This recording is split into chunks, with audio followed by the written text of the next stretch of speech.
Ибн Кайым рахимахулло Задул Маат пайгамбар саллаллаху алейхи вассаламды жөнүндө жазган китебинде айтат: 4 нерсе рызкынын кеңейишине себеп болот, 4 нерсе рызкынын жоголушуна, рызкынын тар болушуна себеп болот.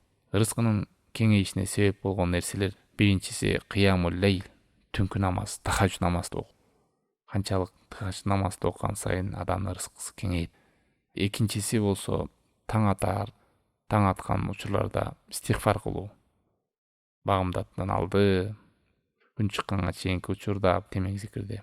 Үчүнчүсү дайыма садака берип жүргөн адам, кол ачык адам. Төртүнчүсү эртең мененки таңга малык зикир. Эртең мененки кечки зикирлерге бекем болтуруп жүргөн адам. Ал эми 4 нерсе рызкыны тар кылат. Биринчиси таңга малык уйку, күн чыккача уктап жаткандар. Экинчиси аз намаз окуу, намазастар. Үчүнчүсү жалкоолук, төртүнчүсү кыянаттык дейт. Мына ушул 4 нерсе рызкыны азайышына себеп болуучу амалдар.